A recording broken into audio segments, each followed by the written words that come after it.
back to the Not Carrie Bradshaw YouTube channel. In this video, I'm recapping the finale of The Undoing.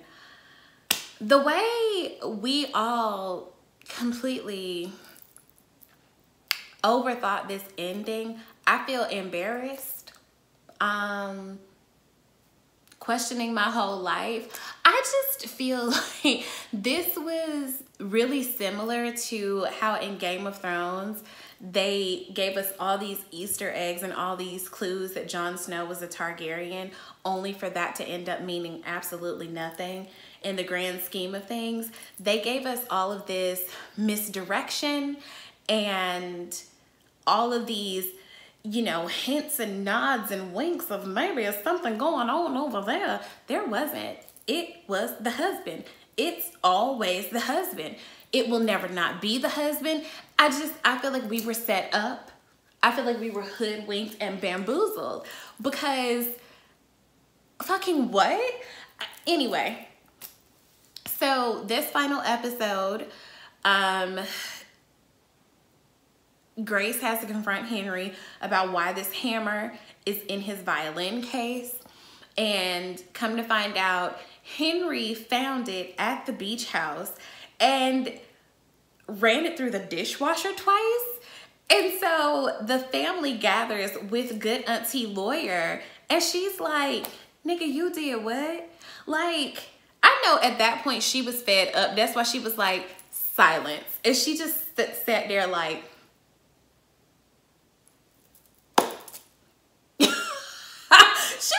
with air with this family. And then the fact that Jonathan is such a psychopath that he really tried to use his son as a scapegoat. He really tried to say, oh, you don't suppose that maybe Henry, I mean, who really does know their own kids? Like, what? Who really knows you? So come to find out, just like we all would have assumed in the beginning had it not been for all this misdirection, and shouts out to anybody who, you know, held true to the fact that it was the husband and they knew the whole time. We don't care about you. Get out of here with your facts and your logic, okay? Elena threatened to expose him and was like, you're never gonna leave me. And Elena, sweet girl, after he slapped your head against the wall the first time, why did you seriously think that you were going to be able to, not to victim blame, but girl, think it through. Think it through. I'm still floored. The way that we saw the scene unravel, I want to say this. Hugh Grant, give him all of the things. I recently watched Notting Hill after having watched The Undoing because I needed to be redone. And he has the range. He has the range because at the beginning of this series, I genuinely feel so embarrassed about how I wrote in my notes that, oh, how refreshing to see a man just dote on his wife in the way that he seems to really love this woman. And he embarrassed the hell out of me. But he went from being this, you know, charming, funny, dry humor, you know, husband and father.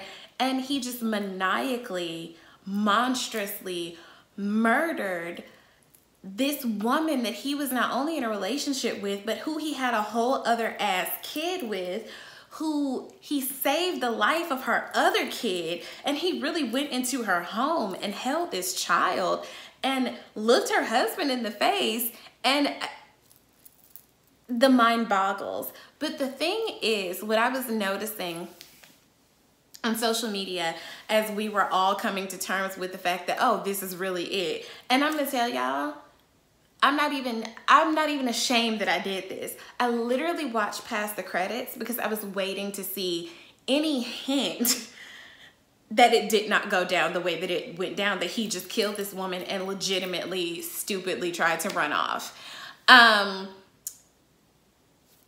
Still can't believe. Anyway, I was cringing the entire scene where he was in the car with Henry, where they were, you know, it was the last day of the trial. You know, Grace used her lawyer friend to communicate to the other lawyer about the story of him killing the family daughter, and the mom saying that he, you know, lacked empathy, basically that he's a sociopath, which I just read that people do not technically diagnose people as sociopaths or psychopaths. They diagnose a very specific set of personality disorders, and there are these different classes. He has narcissistic personality disorder, which a number of people do. We'll get there.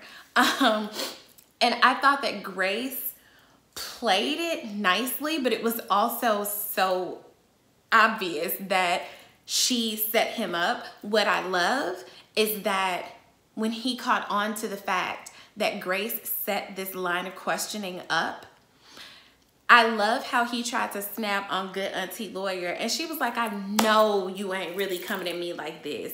Bitch, you forgot to hide the hammer. You're the one who exposed yourself here. You're the one who showed your hand. Don't come at me like that. Crazy people know who they can try. And he knew not to try with our good auntie, okay?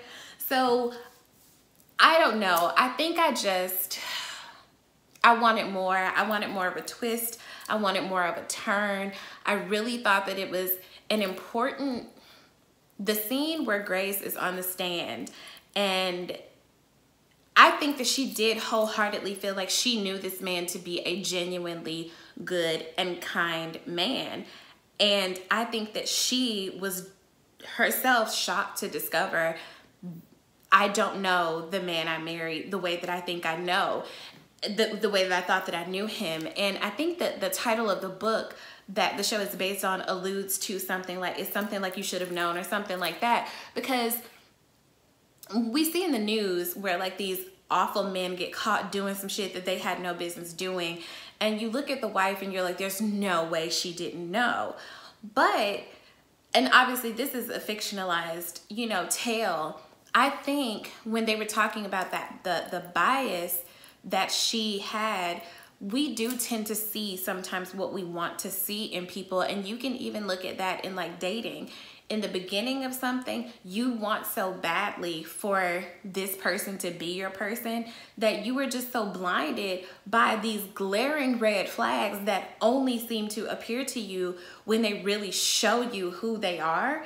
And you have to make a choice of whether or not to believe them. And I think that for Grace, she saw that this man was estranged from his family and, you know, bought into the idea that they had somehow done him wrong.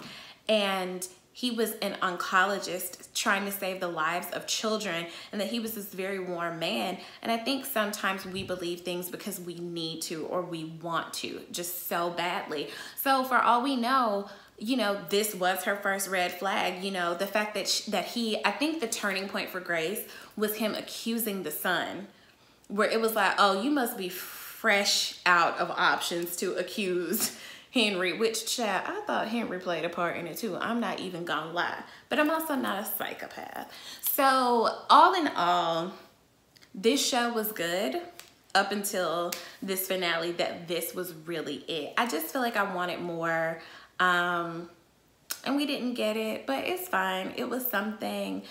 I did realize that it's Nicole Kidman singing the intro, which makes it just a little bit creepy. That song, that theme song, is like something that you hear at the climax of a horror movie about children or something. I don't know. Do not want, do not enjoy. It's haunting. Do not like.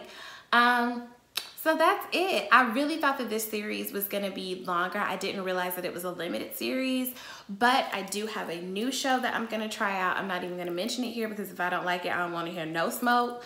So let me know what you guys thought about this disappointing, uneventful, anticlimactic finale of The Undoing. I wish I had something else to say, but this is really it. That's what it is. I'm stunned that this is really it. Led us all the way here for nothing. HBO, this is the second time y'all done this shit to me. Don't let it happen again. I will write a strongly worded letter to someone. I'm not sure who, but damn it. Anyway, you guys be sure to like, comment, subscribe, share, send me money, all of the good things. And thank you for joining me. I will return. Bye.